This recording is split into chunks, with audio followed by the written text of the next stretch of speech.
함께 만드는 언론 미디어 합동조합. 여기는 국민TV. 함께 만드는 언론 미디어 합동조합. 여기는 국민TV.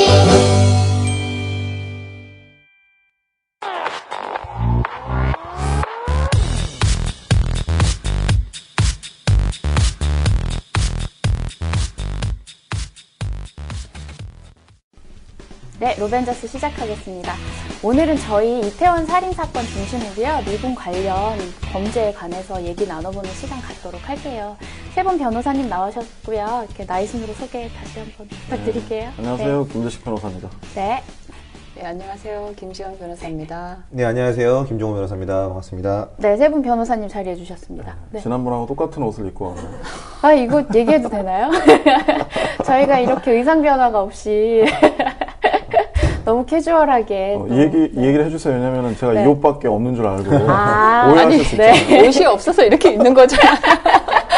아니, 저희가 이제 매주 의상을, 이렇게 전문 방송인들도 아닌데, 매주 이 방송을 위해서 옷을 갈아입을 수는 없으니까. 사실은 뭔지 아시죠? 네. 2회분을 지금 한 번에 녹화하고 있어서요. 그래서 옷이 다 의상이 같습니다. 이해해주세요. 너무 고맙습니다. 변호사님들 바쁘셔가지고, 자리하시기, 한 번에 이렇게 앉기가 좀 힘들어요. 그쵸? 네, 고맙습니다. 네. 해명을 해주셨어요. 네, 제가 다 해명했습니다. 옷이 없다고 하는 것보단 낫죠. 네. 아니, 그리고 패셔니스타신데. 속상하시잖아요. 네, 오늘 그 사건을 설명을 해주시면서 그냥 바로 들어가도록 할게요. 이태원 살인사건 얘기부터 해볼까요? 저 사건 위주로 하는 게 재밌던데. 네. 어느 분이 설명해 주실까요? 제가 좀 간단하게 설명을 드리겠습니다. 네. 사실 이게 사건이 발생한 지 18년이 지난 이 시점에서 이 사건 얘기를 또 해야 한다는 현실이 좀 한심하긴 한데요. 그래도 중요한 부분이니까, 사실 이슈니까 말씀을 나눠봐야 될 것 같아요.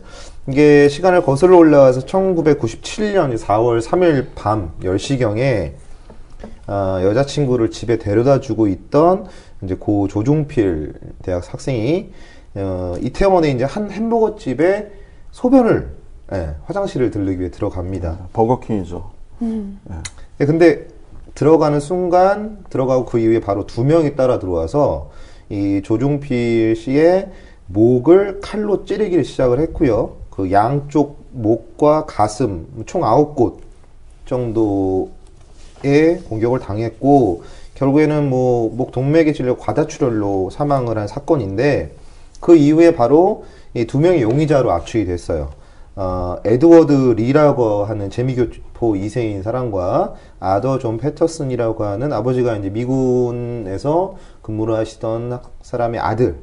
근데 이것에 대해서 검찰이 에드워드 리에 대해서는 살인죄로 기소를 한 사건이 했고요. 그다음 아더 존 패터슨의 경우에는 단순히 칼을 숨겼다 나중에 증거인멸하고 흉기 휴대죄로만 처벌을 한 사안입니다. 근데 아더 존 패터슨은 이렇게 흉기 휴대죄하고 증거인멸죄가 인정이 돼서 또 근데 1998년도에 특별사면 8.15 특별 특사로 출소를 해서 있었고, 에드워드 리의 경우에는 원심 1심하고 2심 모두 죄가 인정돼서 징역 20년이 확정이 됐다가 대법원에서 뒤집힌 사건이죠.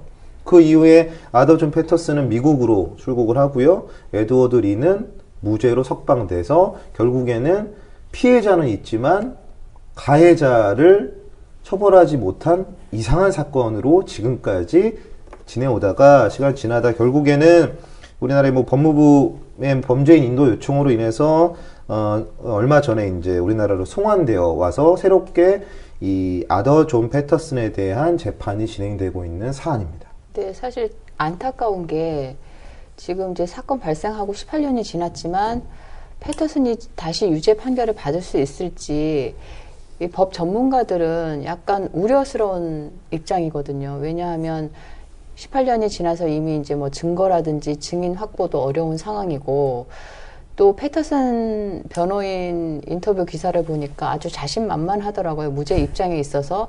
제가 볼 땐 빠져나갈 구멍이 좀 많이 되는 것 같고, 그리고 검찰이 애초에 좀 실수한 것들이 있어서 이걸 다시 회복해서 유죄 판결을 받을 수 있을지 좀 우려스럽더라고요. 처벌돼야 되는 것은 맞는데, 그 실제로 그 에드워드리 재판 당시에 재판장이 에드워드하고 패터슨이 있을 때 물었다고 해요. 너희 둘 중에 진범이 있느냐?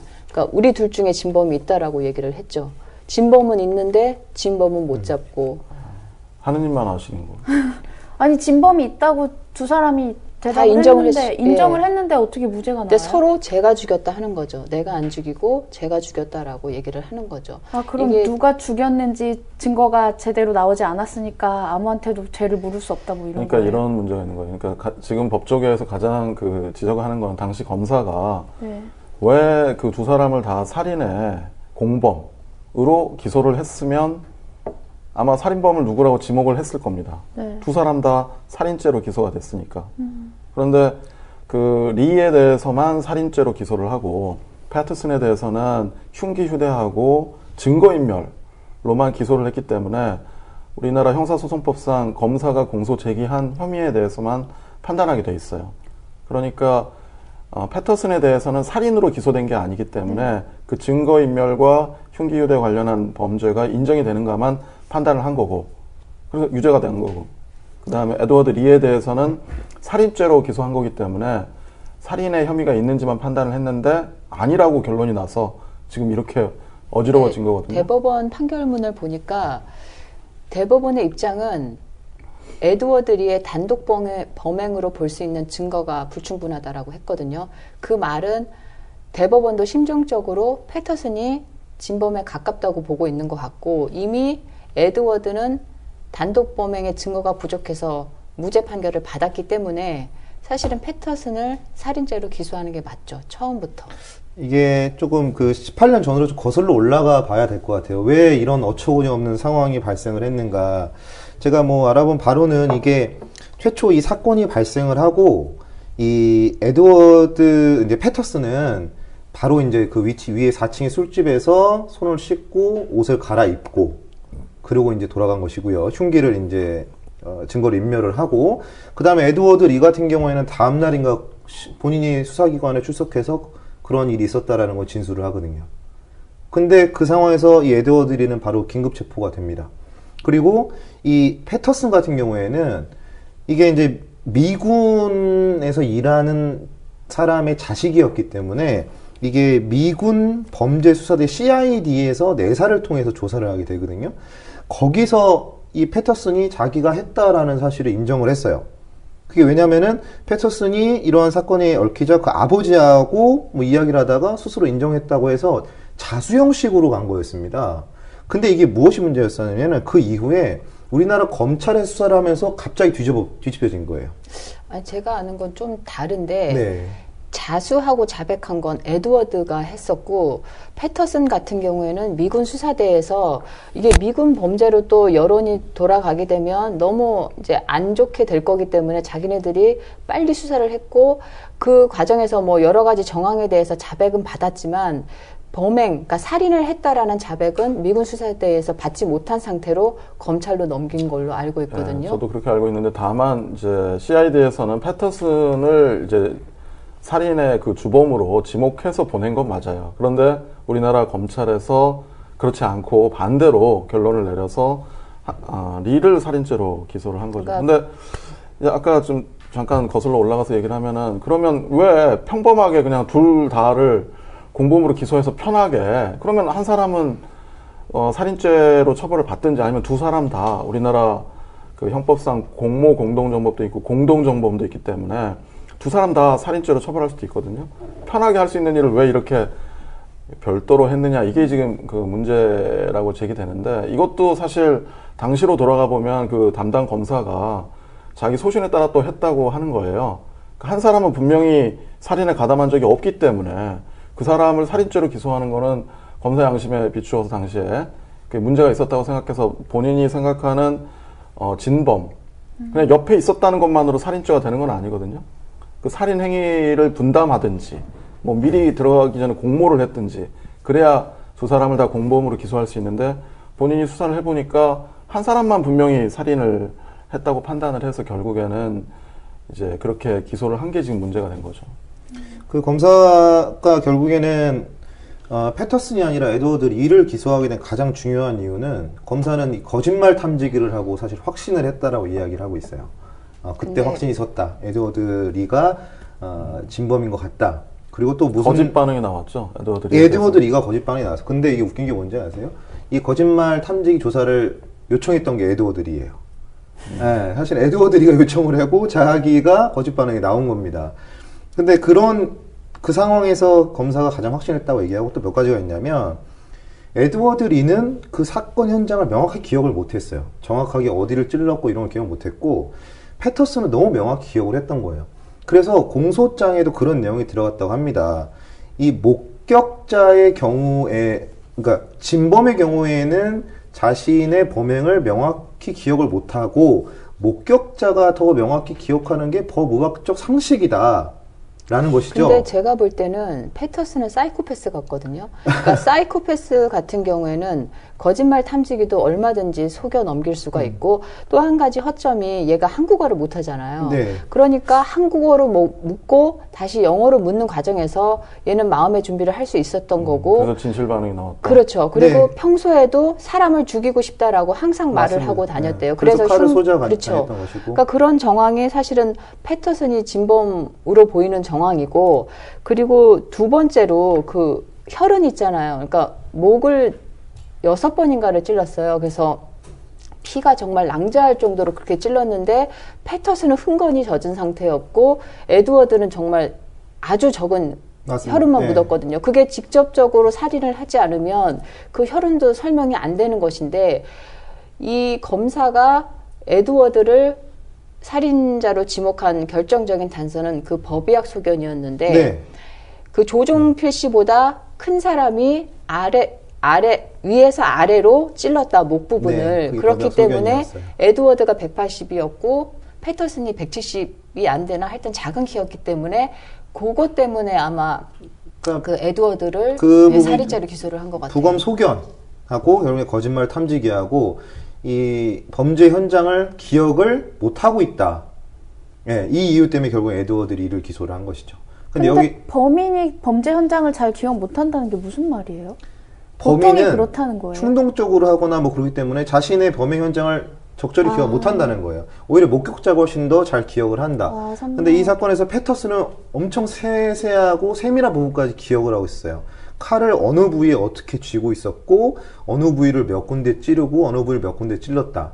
이것까지 기억을 하고 있었고 에드워드 리의 경우에는 자기는 손을 씻으면서 거울을 통해 봤기 때문에 명확히 잘 기억을 못한다고 얘기했는데 이게 근데 사실은 목격자가 명확히 기억할 수 없는 게 법의학적 상식이라는 것이죠. 근데 공소 기소를 할 때는 오히려 목격자가 더 기억을 잘해야 한다라고 해서 기소를 했던 것이고 그래서 이게 다 대법원에서 뒤집혀버린 거예요. 법의학적 상식은 정확하지가 않아요. 그 상황에 따라 바뀔 수 상황에 있는 따라 거 아니에요? 다른 거고 검사가 리를 기소하기 위한 방편으로 그것이 법의학적인 상식인가에 대한 논란이 많아요. 누가 더 기억을 정확히 하느냐, 범인이냐, 목격자냐, 케이스 바이 케이스죠. 그게 기억력이 더 좋은 사람이 있을 수도 있고 그렇지 않은 사람도 있을 수 있고.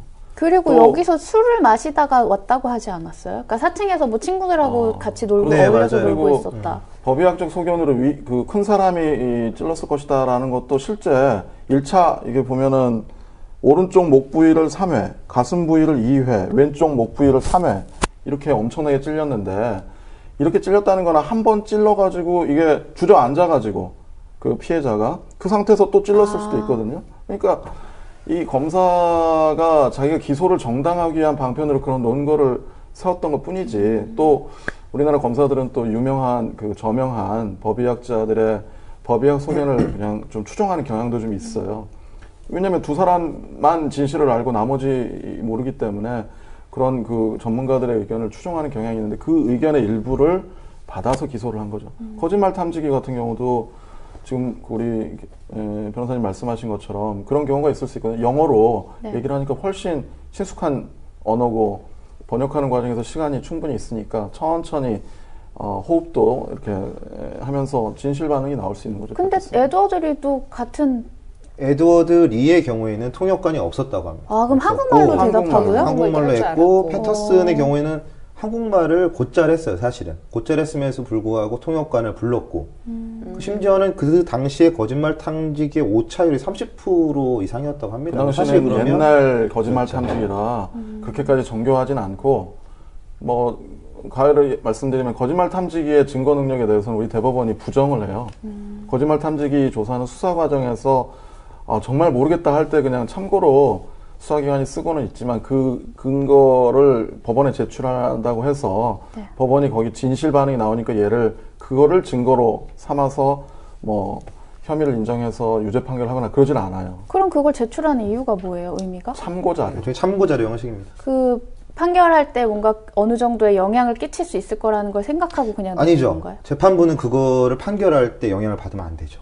증거 능력을 그러니까 가질 증거 수 없다. 능력을 인정하지 않는 이유는 거짓말 탐지기의 그 효능에 대해서 과학적인 입증이 안 돼 있다는 게 지금 현재 그 과학계의 정설이거든요. 그러니까 실제로 법의학자들도 이게 사이코패스 같은 경우에는 얼마든지 자기의 신체 반응을 조절할 수 있다라고 얘기를 하거든요. 영화에 보아도 많이 나오잖아요. 그러니까 그 진실이나 거짓 반응을 증거로 인정하게 되면은 다른 거 필요가 없는 거예요.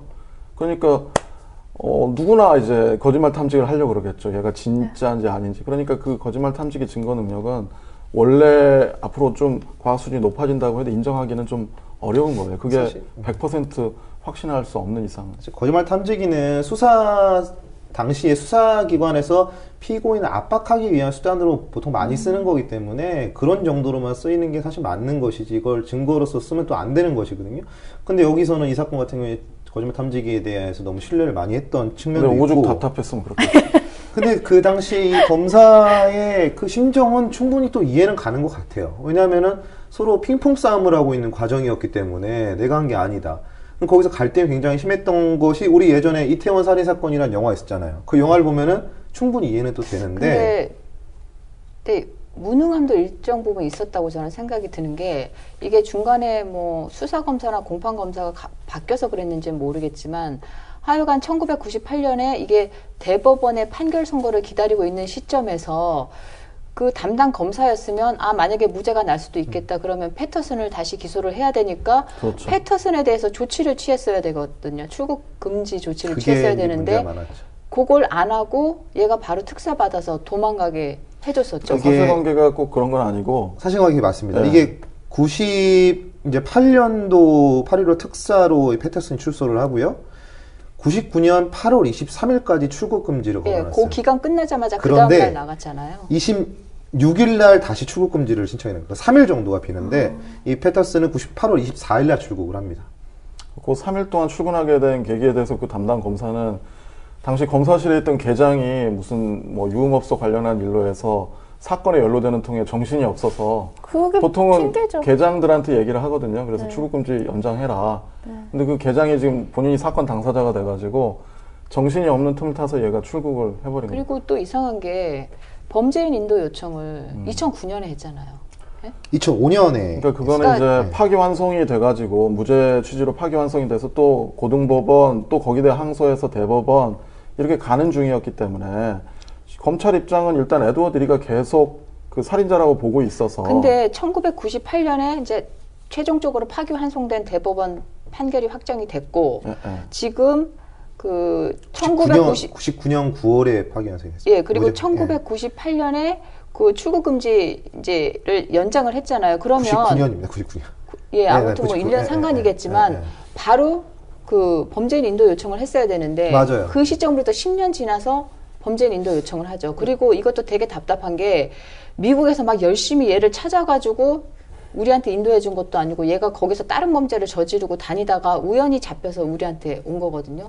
그러니까 그런 일련의 쭉 검찰의 그런 행태를 보면 약간 뭐 기소하는 데에서는 그런 고뇌가 있었다고는 하지만 그 이후에 그 뭐 범죄인 인도 요청을 적시하지 않은 거 너무 늦게 한 거라든지 출국 금지 요청이 제대로 연장이 빨리 되지 않은 거는 진짜 큰 문제라고. 그 부분은 뭐 어떻게 뭐 변명할 여지도 없는 것 같아요. 출국금지 기간을 놓쳤다라는 건 사실 할 말도 없고 사실 사실관계 명확한 2005년도에 법무부에서 최초로 범죄인 인도 요청을 했는데 그 형식적으로 해놓은 상황이었어요. 그래서 그냥 기소 중지를 해놨고 결국에는 2009년도에 이태원 살인 사건이니 뭐 이런 영화가 이슈화가 되면서 뭐 국회 국정감사에서도 막 문제를 지적하고 하니까 그때서야 좀 발빠르게 움직인 부분이 있거든요. 사실 영화 때문에 이게 이렇게까지 온 것일 수도 있어요. 그때 영화가 굉장히 큰 사회적인 반향을 일으켰기 때문에. 그러니까 그 영화 되기 전에 이제 그것이 알고 싶다. 맞아요. 네. 거기서도 그게 방영이 되면 그게 먼저 방영이 됐었죠. 그것 때문에 사람들이 이제 굉장히 충격을 받았었고 그거 이후로 이제 영화가 만들어졌죠. 그 담당 검사가 또 잘못한 부분은 그 화장실에서 그 현장이잖아요. 그 현장 보존 조치가 안 됐다는 얘기가 있었어요. 그러니까 그 현장에 혈흔이 튄 그 상황이랄까 이런 것들을 직접 보고 수사를 할 수 있었어야 되는데 그래야 누구 말이 맞는지 그 현장하고 대비해서 진술이 참인지 거짓인지를 가릴 수 있었는데 그걸 그 다음 날에 가보니까 다 청소를 해가지고 그 현장 보존이 안 되는 그런 어처구니 없는 혈흔 사진은 제가 알기로는 증거 자료로 남아 있는 걸로 사진은 찍었지만 실제 현장을 현장 보존해야 직접 사진에서 나타나지 않은 다른 여러 요소들을 볼 수 있는데 그게 안 된 점이 문제죠. 그것도 이제 그 현장 남아있는 현장 사진만으로도 사실 패터슨이 유력한 용의자라는 것을 훨씬 더 직감할 수 있었다고 해요. 왜냐하면 패터슨이 자기는 여기서 목격했다라고 얘기한 그 위치에 피가 엄청 많이 묻어 있었어요. 예, 그러니까 그 이후에 이제 혈흔 전문가가 와서는 얘기가 패터슨이 있었던 자리에 피의 흔적을 봐서는 여기가 사람이 있었을 수 없는 자리다라고 얘기를 하고 있거든요. 그 증거 자료만 보더라도. 그러니까 이 부분은 검찰에서 좀 안일하게 증거에 대한 수사를 한 것이 아닌가 하는 김정 변호사님 말씀대로 좀 명확한 지적인 것 같습니다. 근데 진실은 이제 재판 과정이 있기 때문에 좀 가려봐야 되는 문제고 우리가 속단을 할 수는 없어요. 모든 피고인은 무죄로 추정되는 게 우리의 헌법의 입장인 것이고 둘 중에 한 명이 그 분명히 살인자인 건 맞는데 아니면 둘 다일 수도 있겠죠. 같이 들어가서 한 명이 무죄가 났다고 해서 다른 사람을 바로 유죄로 단정하는 것은 우리 헌법에 좀 반하는 것 같고 이제 재판 과정을 통해서 증거들이 드러나면 그걸 놓고 차근차근 따져봐야죠. 저희가 이렇게 지금 이태원 살인 사건이라는 걸 놓고서 얘기하는 것 자체가 그 사건에 지금 얘기하신 것처럼 구멍이 너무 많고 그 일반인이 생각해도 이거 말도 안 되는 거 아닌가 싶은 일들이 너무 많잖아요. 그러니까 화가 나는 거죠. 공분을 사고 있는 거죠, 정말. 근데 이게 이제 그 미국의 우리 법무부에서 범죄 인도 요청을 했을 때 미국 법무부에서도 또 이 패터슨을 따로 조사를 하거든요. 그 의견은 뭐였냐면은 패터슨이 주범이긴 하나 에드워드 리가 옆에서 도운 것 같다라는 게 그 미국 측 의견이에요.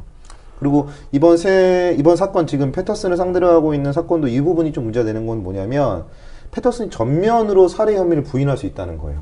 사실 에드워드 리가 무죄로 석방이 된 것은 증거가 불충분하다는 거잖아요. 사실 믿기 어렵다라는 거기 때문에 에드워드 리가 범인이 무조건 아니다라는 법원의 판결은 아니거든요.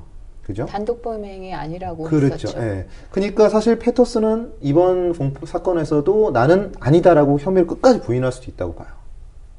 그러니까 그 패터슨 변호인이 아주 자신만만하게 인터뷰를 했던데 사실 그 부분도 지적을 했었고 두 번째로 이제 일사부재리 원칙 이미 자기는 그 1997년 98년에 자기의 범죄에 대해서 다 수사를 받고 재판까지 받고 확정이 다 된 거기 때문에 그것에 대해서 다시 자기는 수사받을 이유가 없다라고 주장을 하고 있어서 사실 법논리 측면에서는 좀 패터슨의 유죄를 입증하는 게 힘들지 않을까라는 생각이 들어요.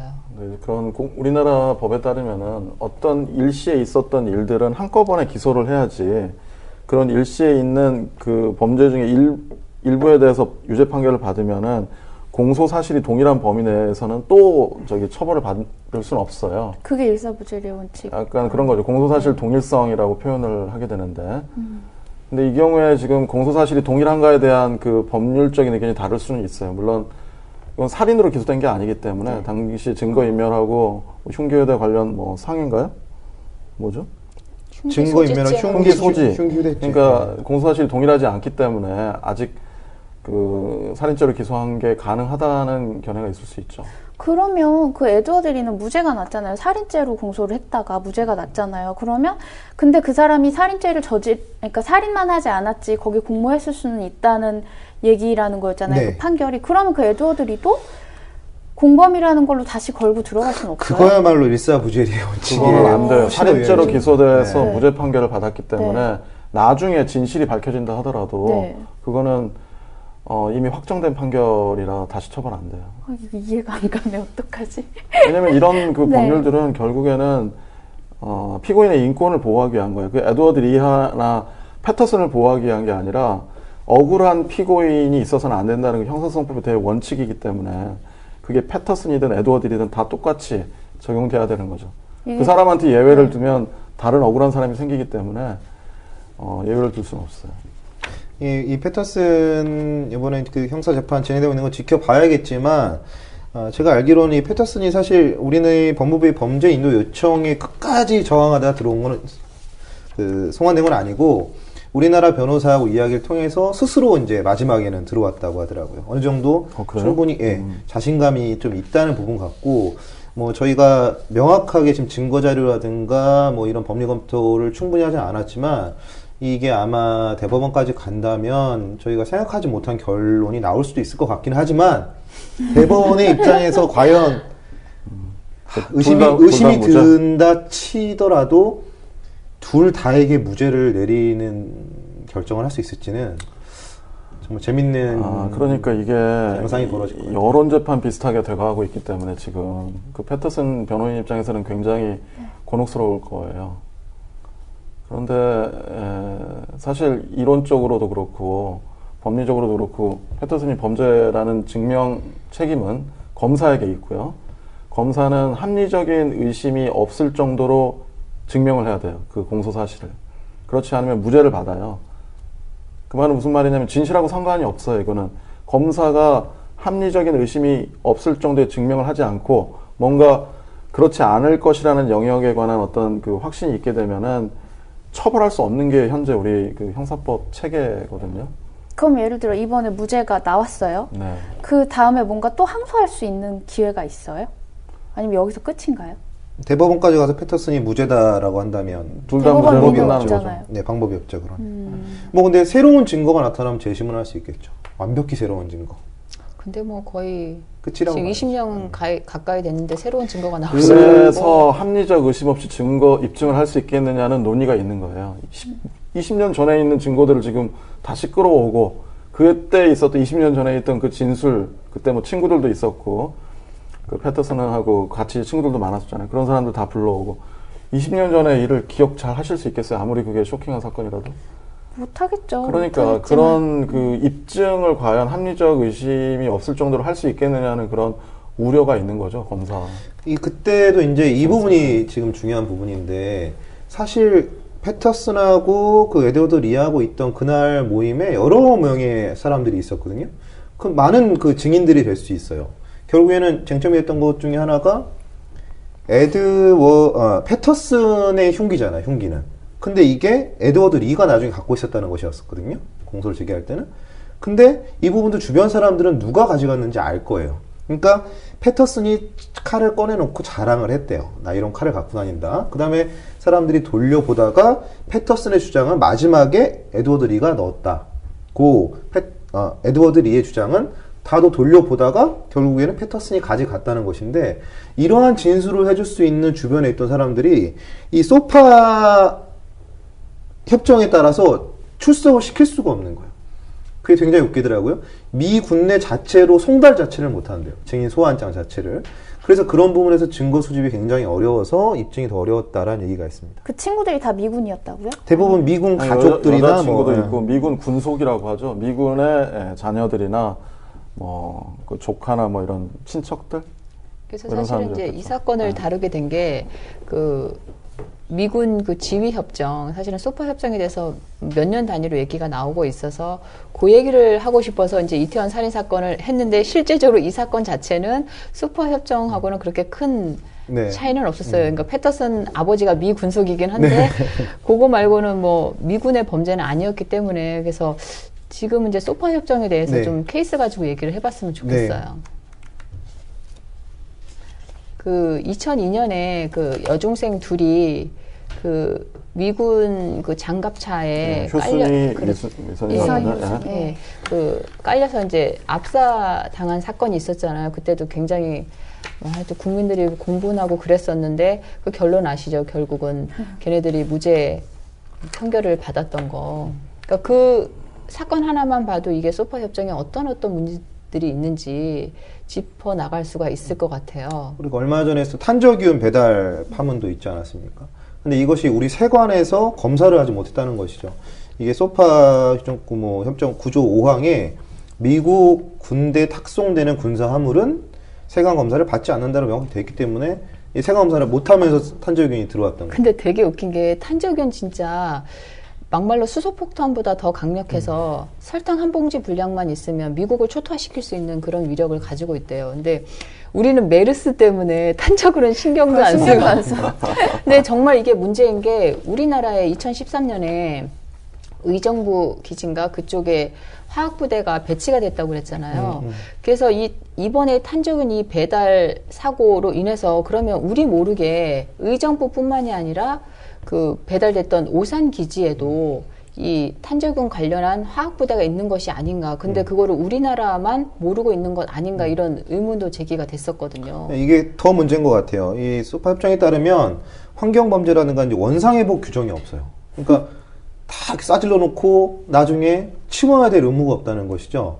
그러니까 뭐 탄저균 실험을 한다, 뭐 거기까지 못 만든다 쳐도 그것을 원상 회복까지는 해놔야 되는데 그것조차 우리가 강제할 수 없다는 게 너무 굴욕적인 것 같아요. 그러니까 강제를 못할 뿐만 아니라 조사 자체를 할 수가 없잖아요. 네. 그것도 굉장히 제한되어 있고 되게 웃긴 게 얘네들은 정기적으로 미군 애들은 다 탄저균 그 예방 접종을 받는데요. 아, 그러니까 만약에 사고가 나면 미군은 괜찮고 나머지 그 근처에 있는 주민들이나 이런 사람들은 정말 큰일 나는 거죠. 이거 보면서 무서웠던 게, 그러니까 탄저균 배달된 건 어떻게 알았잖아요. 우연찮게 알았죠. 알았지만 다른 거 뭐 가져왔는지 알 수가 없는 거예요. 탄저균만 가져왔을까? 다른 것도 생각할 수 있다는 거죠. 꼭 메르스? 그것만. 네, 메르스가 왔을 수도 있어요. 낙타를 가지고. 뭘 가져왔는지 확인이 안 되잖아요. 꼭 그것만이 아니라는 근데 그런 거죠. 것들이 이제 그 한미 주둔군 지휘 협정 소파. 이 소파가 원래 협정 이름이 엄청 길어요. 한번 말씀드리면 대한민국과 아메리카 합중국 간 상호 방위 조약 4조에 의한 시설과 구역 및 대한민국에서의 합중국 군대의 지휘에 관한 협정. 저기 변호사님 앞으로는 그런 거 안 해주셨으면 좋겠어요. 너무 길어요. 왜냐면 이게 소파라고 하니까 정확히 아니 뭐를- 혼자만 너무 똑똑해 보이시잖아요. 앞으로 저도 해야겠어요. 아니, 저는 길게 말해요. 그냥 미군 지휘협정 네, 이렇게 했는데 몰라서 제가 안 하는 게 너무 아닌데. 쉽게 보여서. 아, 죄송해요. 독차지 하시려고. 왜냐면 이 협정의 연원이 이 이름에 나타나 있기 때문에 제가 말씀드린 건데, 이 협정은 결국에는 그 한국과 미국 간의 상호 방위 조약에 따라서 미군이 이제 국내에 주둔하게 된 거고, 거기에 따라서 이제 그 주둔군 지휘에 관한 협정을 맺은 거거든요. 근데 미군이 우리나라에만 주둔하고 있는 게 아니라 독일에도 주둔하고 있고, 일본, 필리핀, 전 세계에 주둔하는 데가 많잖아요. 그런 데서 되게 이런 비슷한 협정들을 맺어요. 근데 이제 우리가 불평등 협정이라고 하는 그런 내용들이 상당수는 또 독일이나 일본, 필리핀에 중복되는 것도 있고, 물론 그 나라에 주둔할 때 그 나라 정부와 이제 협상을 하는 것이기 때문에 우리가 더 불리한 것도 있고, 그 나라가 더 불리한 것도 있고, 비슷한 것도 있고, 다양한 근데 거예요. 제가 알기로는, 그러니까 일반인 입장에서 알기로는 우리나라에 훨씬 불리하다고 알고 있거든요. 당연히 그렇죠. 제가 그게 오죽했으면 왜 당연한 일이에요? 아니, 네. 당연한 건 아닌데. 네, 혼내려고 그런 건 아니에요. 당연한 건 네. 아닌데 제가 굉장히 불리하다고 보고 있어요. 근데 네. 왜 불리하다고 보냐면 이게 이해가 잘 안 돼요. 그러니까 제가 이 책 하나 가져왔는데 이게 사법연수원의 국제형사법이라는 책이거든요. 근데 여기 보면 마지막에 이 한미 주둔군 협정에 대해서 이렇게까지 설명을 해놓고 있어요. 이걸 시험을 보는데 우리나라 국내법하고 충돌되고 예외를 설정한 게 너무 많아가지고 다 외워야 돼요. 이해가 안 돼. 이해할 수 없는. 이해할 수 없기 때문에 대부분 외워야 돼요. 그래서 굉장히 어렵고 또 이해가 안 되는 불평등. 어려워서 이해가 안 가는 거예요? 불평등해서 이해가 안 가는 둘 거예요? 다예요. 너무나 둘 다. 불합리하니까. 이해가 안 되는 거죠. 기존의 이해가. 합리적인 법 체계로 봤을 네. 때는 이게 이해가 안 되는 거죠. 네. 그러니까 일단 미군이나 그 뭐 가족이나 그 미군 부대에 근무하는 군무원이 범죄를 일으켰을 때는 원칙적으로 우리나라에서 일어난 범죄고 우리나라 국민을 대상으로 한 범죄라도 미군한테 1차적 재판권이 있거든요. 그리고 되게 웃긴 게 얘네들이 항상 숙지하고 있는 게 있어요. 어떤 범죄든 간에 공무중 범죄라고 주장을 하는 거죠. 공무중 범죄라고 하면 우리나라는 재판권이나 수사권이 일단 없다고 보시면 돼요. 교통사고건 뭐 폭행이건 상해건 그쪽에서 무조건 공무중이라고 하면 일단 우리나라에서 수사나 재판을 할 수가 없고 공무 판단을 그러면 제3기관, 객관적인 기관에서 아 이게 공무인지 아닌지를 판단을 해줘야 되는데 지들이에요. 미군이 이건 공무라고. 그러니까 이것만 봐도 이게 얼마나 불평등하고 말이 안 되는 조항인지를 알 수가 있는 거죠. 그러니까 이게 불평등한 것은 사실 맞는데요. 이게 우리나라만 그런 게 아니라 그 미국, 일본, 필리핀 이런 데서 다 비슷비슷한 조항들이 있어요. 그러니까 이게 근본적으로는 불평등한 거죠. 왜냐면은 미군이 우리나라에 주둔해서 우리나라 방위를 도와주기 위해서 온 입장이기 때문에 우리 정부가 그쪽하고 협상할 때 협상력이 약할 수밖에 없고 또 나토나 이런 곳에서 했던 그 선례를 들이밀면 당시에 이 협정이 체결됐을 때 얼마나 우리나라 국력이 약했습니까? 그냥 따라 하자는 대로 하는 거죠. 그래서 지금 방금 말씀하신 내용을 좀 자세하게 좀 정리를 해보면 기본적으로 어떤 사건이 있으면은 그 미군이 전속적으로 재판권을 갖는 영역이 있고요. 그 미국과 관련된 안전에 관한 범죄들. 한국이 또 전속적으로 재판권을 갖는 영역이 있어요. 뭐 간첩이라든지 뭐 이런 분야. 그 나머지 분야는 원칙적으로는 조문에는 대한민국이 1차적 재판권을 갖는다고 하는데 예외적으로 지금 말씀하신 공무수행 중의 범죄라면 미군이 갖고 또 뭐 저기 그 자기들끼리 싸운 것들 있잖아요. 자기들끼리 싸워서 치고받고 그런 것에 대해서는 또 미군이 갖고 그 두 가지 예외만 있을 뿐이에요. 그런데 그러면 우리나라가 그 광범위한 영역에 대해서 1차적인 재판권을 갖고 있다는 게 협정 내용이니까 당연히 우리나라가 협정에 따른 그 재판권을 행사해야 되지 않겠어요? 근데 이 협정이 굉장히 특이한 게 그래서 이제 어려워지는 거예요. 재판권을 포기해달라고 상대방이 요청을 하면 우리가 그거를 호의적으로 고려해야 할 의무를 부과하고 있어요.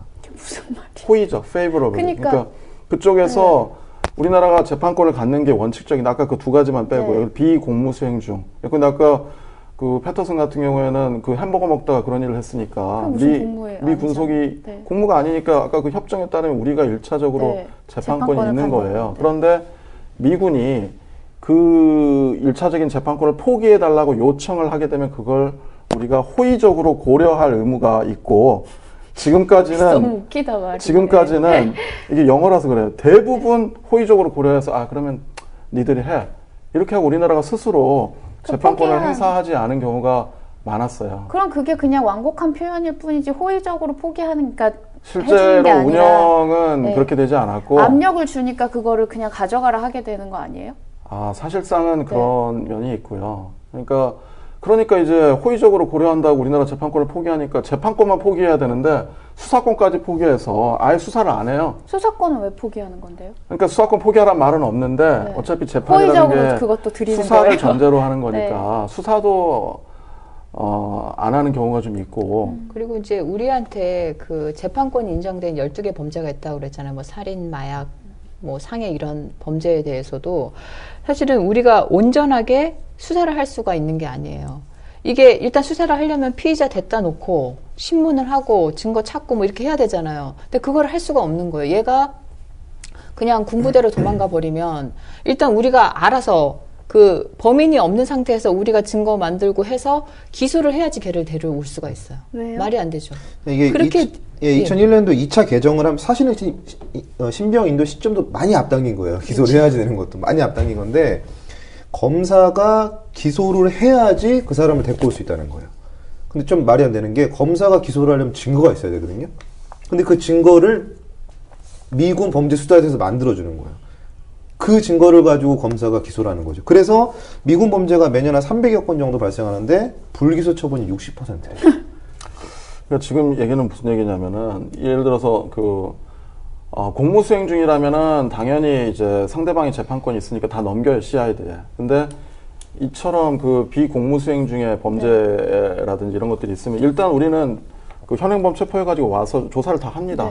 그런데 미군 측에서 신병, 그러니까 그 사람의 신병을 인도해달라고 요청하면은 다 넘겨야 돼, 일단은. 조사 다 끝낸 다음에는 넘겨서, 그 다음에 이제 출석할 때는 항상 미군에다 얘기를 해서 데리고 나오게 해야 되고, 그래야 되거든요. 근데 너무 호의적으로 해드려야 되는 법조항이 많네요. 그러니까 뭐 근데 이 계속 말씀을 하지만 소파라는 게 이 한미 주둔군 지휘 협정이라는 게 불합리할 수밖에 없어요. 사실 미군이 우리나라의 방위권에 도움이 되겠다라고 들어오는 거니까 불리할 수밖에 없는 건 맞는데 이게 도가 지나친 부분이 있다는 것이죠.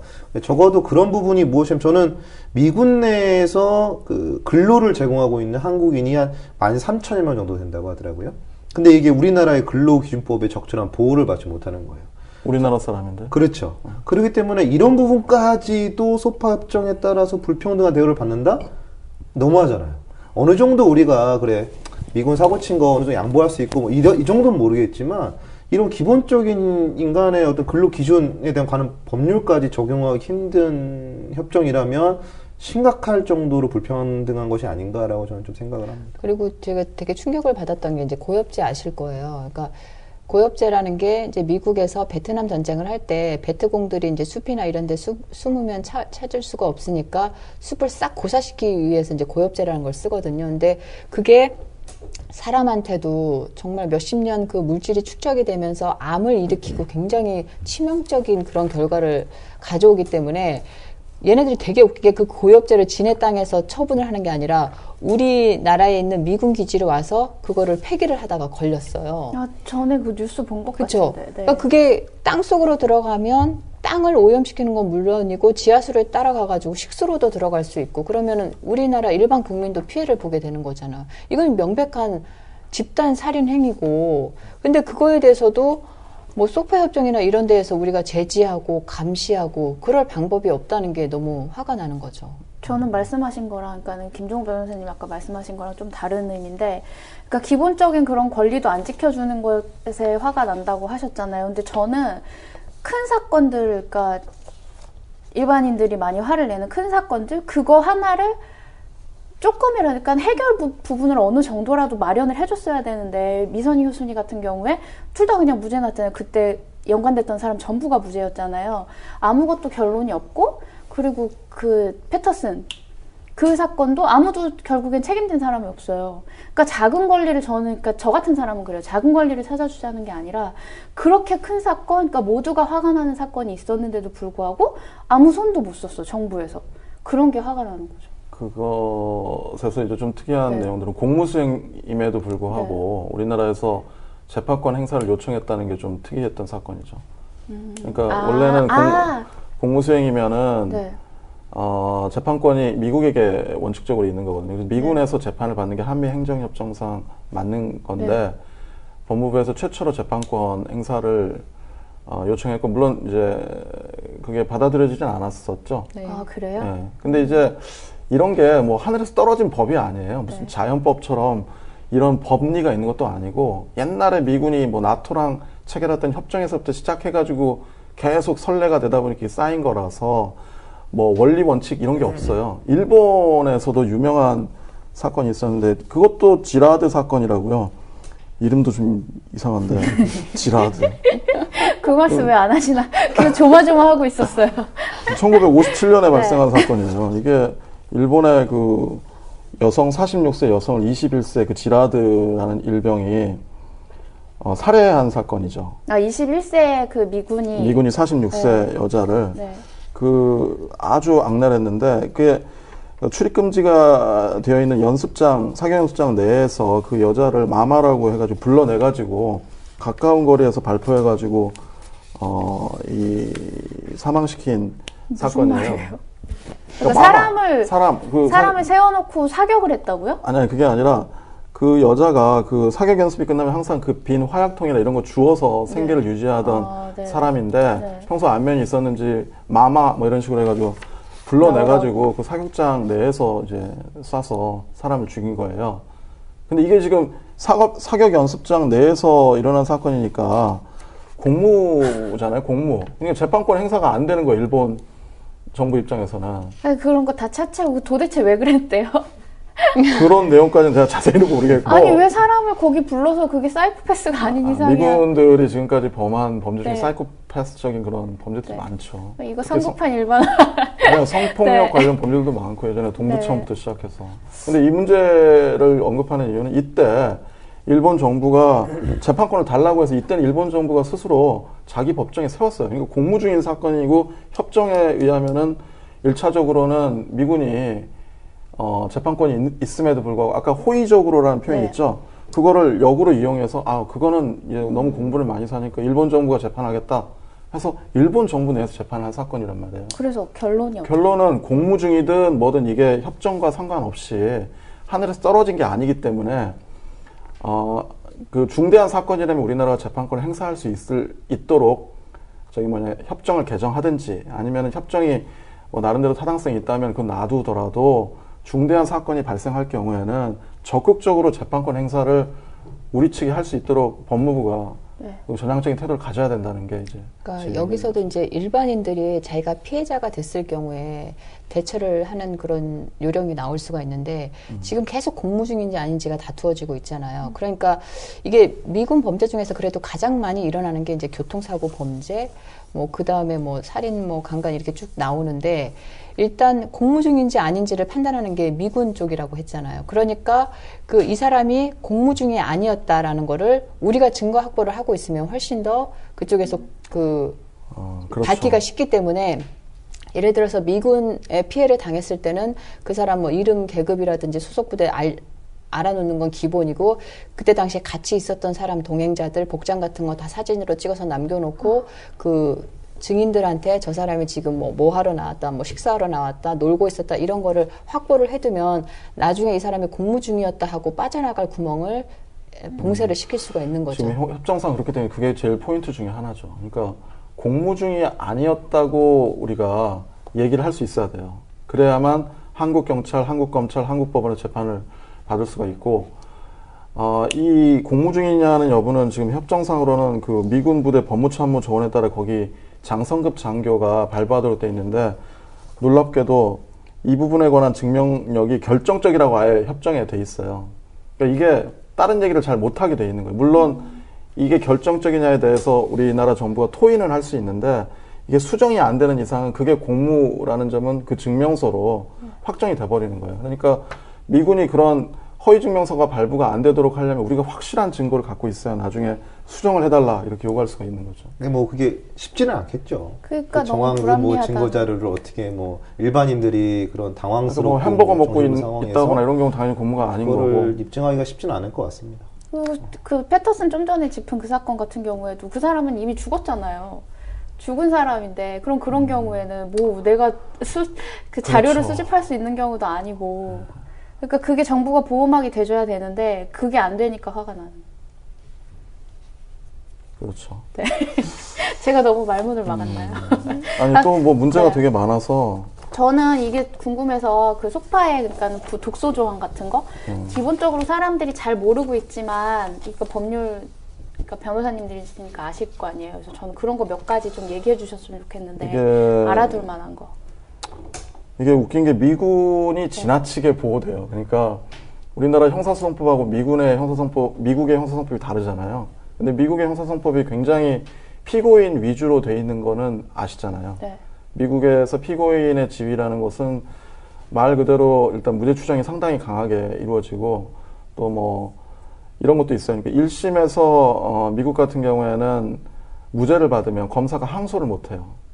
또 1심에서 유죄를 받았다 하더라도 피고인이 항소를 하지 않으면 검사가 양형부당이나 이런 걸 이유로 해서 상소를 못 해요. 아, 그럼 그 피고인의 이익으로, 불이익으로는 변경이 안 되게 돼 있거든요. 근데 그런 법제가 우리는 아니란 말이에요. 우리는 1심에서 피고인이 무죄를 받았어도 이게 유죄라는 생각이 들면 검사가 항소를 할 수 있어 유죄 판결 받을 수 있는데, 지금 그러니까 그 주둔군 지휘 협정에 따르면은 미국 법처럼 그렇게 돼 있어요. 그러니까 무죄를 받거나 또는 항소를 하지 않으면 우리나라 검사는 항소가 안 돼요.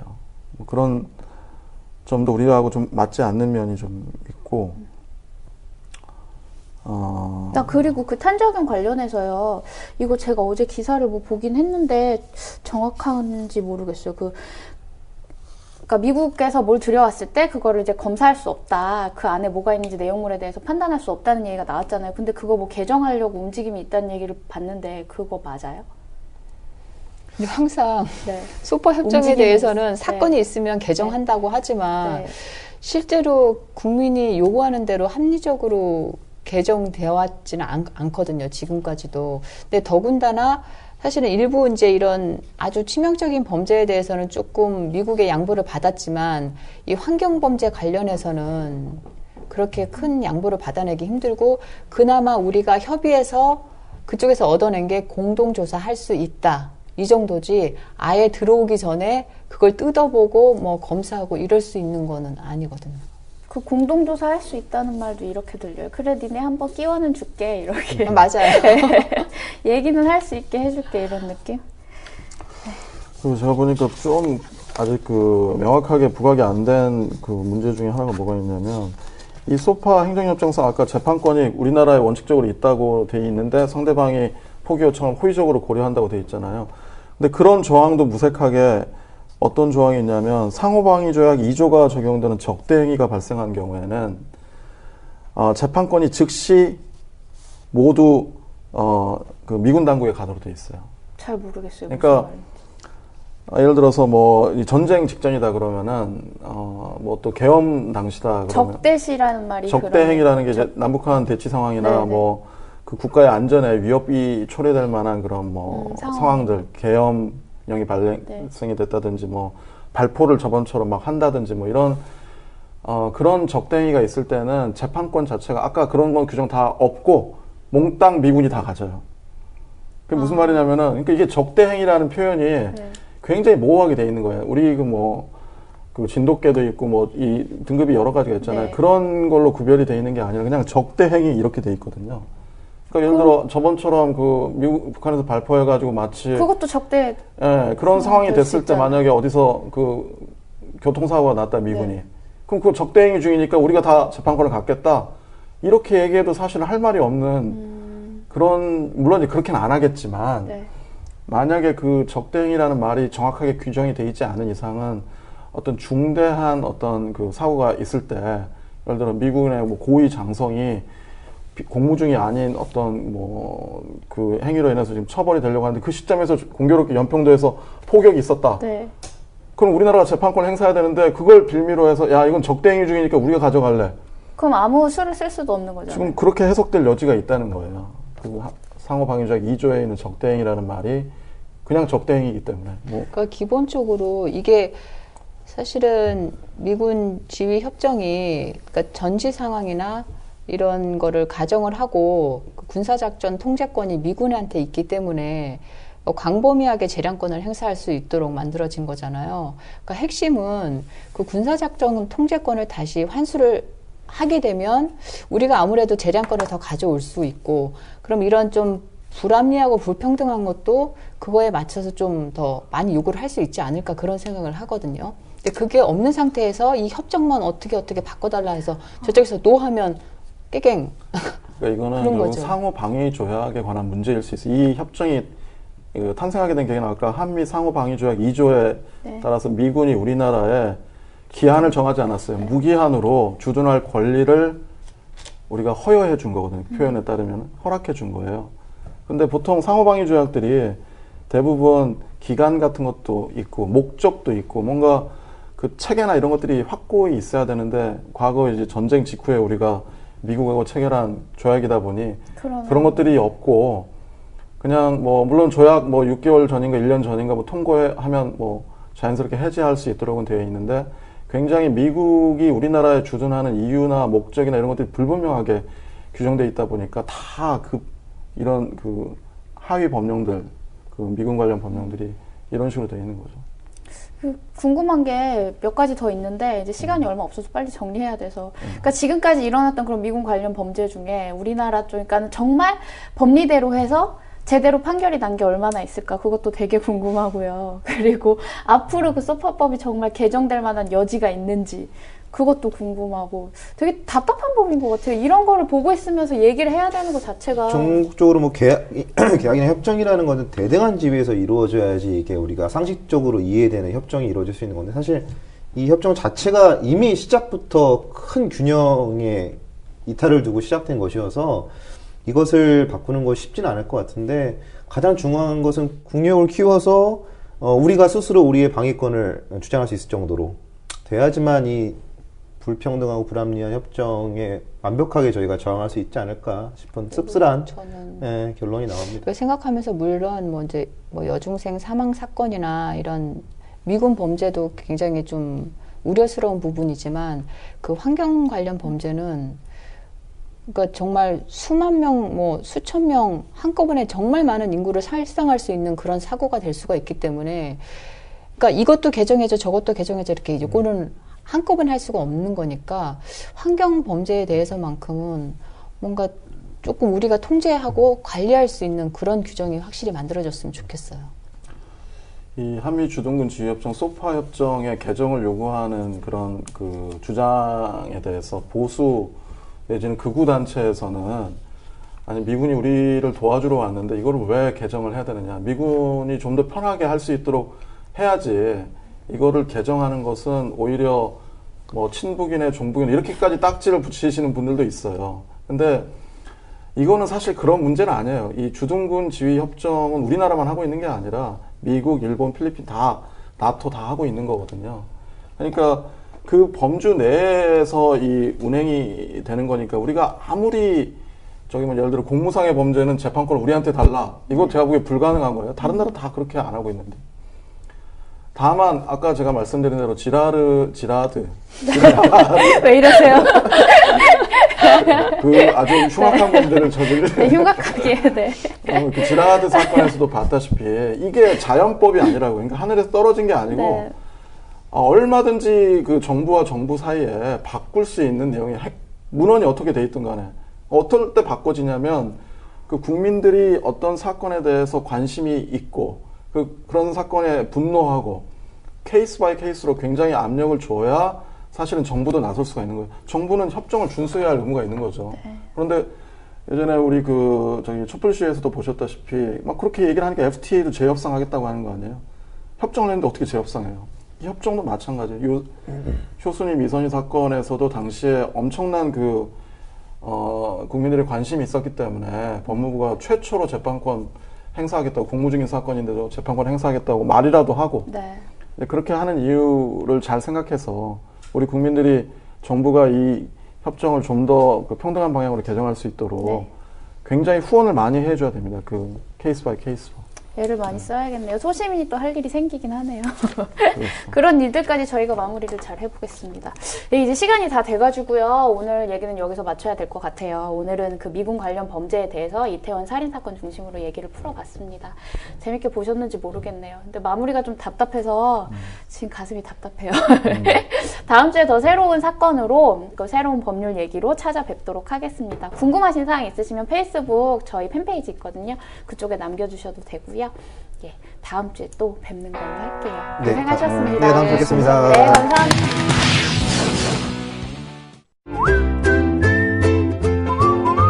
국민라디오 팟캐스트 응원하는 가장 쉬운 방법 아시나요?